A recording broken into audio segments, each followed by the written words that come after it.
Hello everyone, happy Saturday. So today, I'm going to cook adobong squid. I bought this sa Morrisons, 0.21 kilograms, 3.89 pounds. Then my ingredients are yun ang onion and garlic, black pepper, soy sauce, and vinegar. Tansyahan lang siya. Siguro I will add like maybe 2 spoons or 2 to 3 spoons of soy sauce. Then gusto ko maasim na maasim siya. So siguro mga 5 to 6 spoons ng vinegar. And then mas masarap siya kung medyo manghang. So ito naman ay menu ko. So, depende sa ating panlasa. At talagang na-miss ko lang ang adobong pusit. Sa amin sa Batangas, ang adobong pusit ay dinadagdagan namin ng bihon. Pero sa inyong lugar, depende nga kanya-kanya tayong way o paraan ng pagluluto ng adobong pusit. Yun, madali lang siya. Igigisa ng walang oil using salad master skillet. So, ayan po, nakat ko na yung squid. Then, nilagay na sa pan. I added already 2 spoons ng soy sauce, 5 spoons ng vinegar, and then, yung ating paminta. So, disclaimer lang, ito lang, this is my own recipe. And then, I will just adjust na lang later once it's cooked. Kung kailangan pa ng konting suka or ng paminta or ng toyo. So, sinabi ko nga, kanya-kanya tayo ng paraan ng pagluluto ng adobong pusit.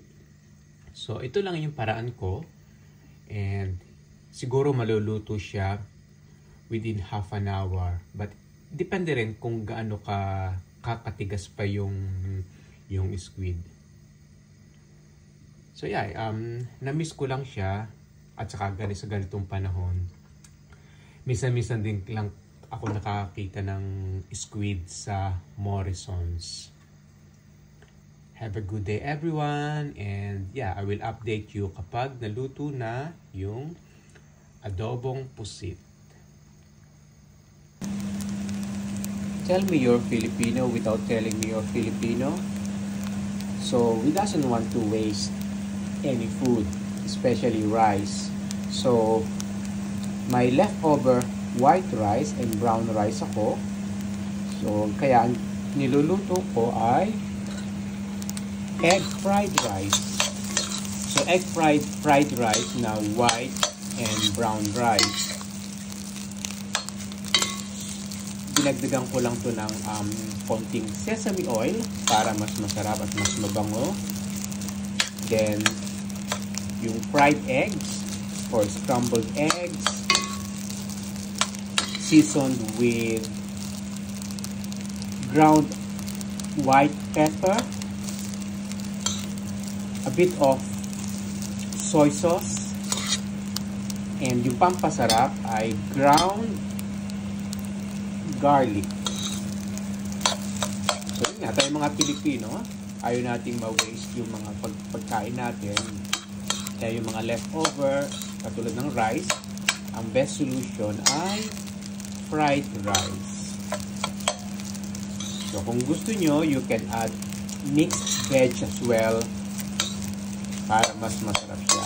Pero ang ginawa ko lang ay egg fried rice.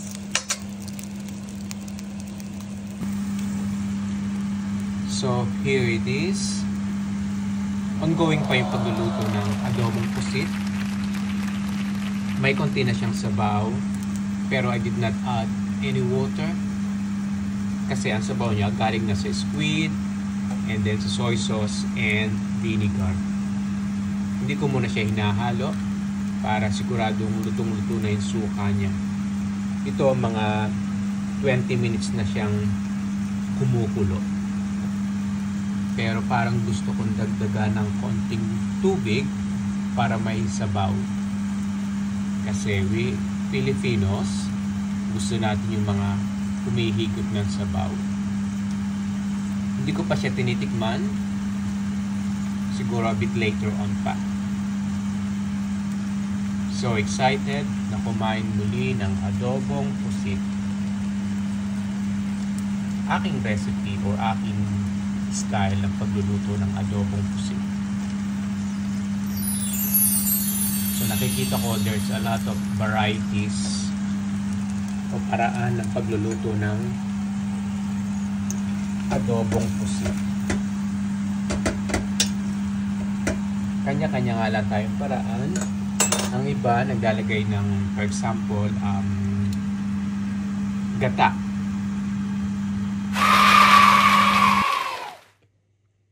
Hello, so yun, luto na yung egg fried rice ko, white and brown rice. Tapos yung, so excited with my adobong pusit. Ayan. Hindi na ako nag-add ng suka o toyo kasi tama na yung 2 spoons ng soy sauce and 5 spoons ng vinegar. Tama na yung panlasa. Nag-add lang ako ng konting water kasi medyo na iga na siya. Yan. And syempre, ang drink natin ay hot Guyabano herbal tea or soursop. Mainit-init pa kasi nga malamig na naman ang panahon. Umuulan dito sa UK o sa England o sa lugar namin. Ayan po. So excited to eat. Ito, kakain na tayo. First taste, thank you Lord. So yung adobong pusit, yung sabaw muna.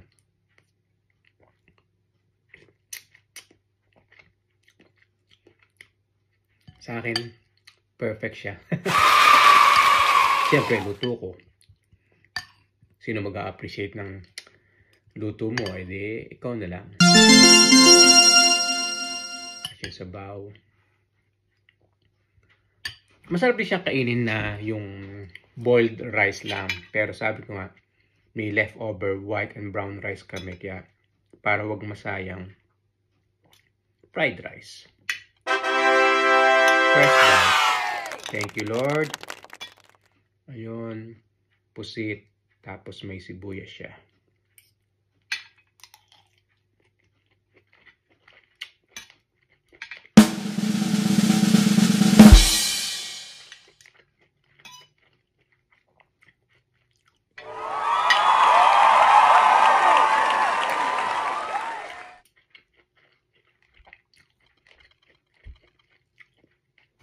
Kahit yung sabaw pa lang, ulam na.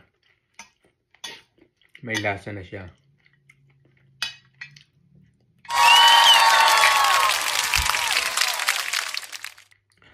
Real talk lang tayo. So I will just want to take this opportunity to say thank you sa lahat ng mga followers, friends na nagko-comment regarding to with regards to my journey as a prostate cancer patient. Marami nagsasabi na na-inspired sila about my journey, about my story. Kaya na sabi nila, na-encourage nila yung kanilang husband or kapatid or other relatives na ipacheck na yung PSA level nila kahit walang symptoms based nga dun sa experience ko. At may nagsasabi rin na siguro kagustuhan na rin ni Lord na yung nangyayari sa akin. This is His plan na maging inspiration o mag-serve ako na parang yung i-continue ko yung advocacy na kailangan talaga i-check yung ating PSA level kahit wala kayong symptom. So nakakataba lang ng puso, nakaka-overwhelm talaga na maraming tao o may mga tao na nagiging positive yung pananaw nila sa buhay, gawa nga sa experience ko at dahil sa pag-vlog ko sa reel ko na yung prostate cancer awareness, na check your PSA level. Aww.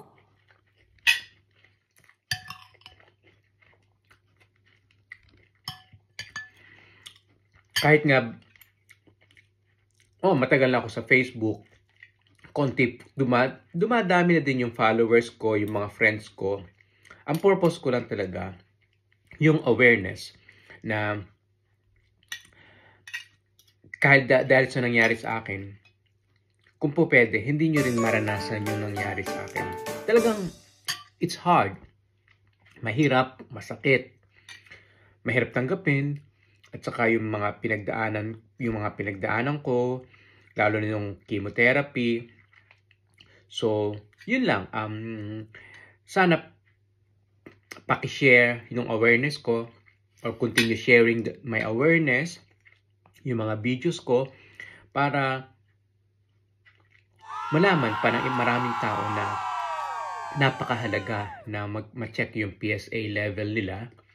Kasi nga kasabihan na prevention is better than cure. So yun lang, maraming salamat sa mga tao na nagsasabi na nai-inspired sila sa ginagawa ko. At pasensya rin kung dumadaan to sa wall ninyo, sa feed ninyo. So, kasi nga, ang awareness talaga, ang pinaka-main ko dito, para yun nga, ma-check yung PSA level ninyo. Enjoy your day, because I need to enjoy my lunch as well. Have a good weekend, or kung kailan nyo man mapapanood to, have a good day. Kung araw man yun o gabi, just keep safe at all times. And again, prostate cancer awareness, check your PSA level.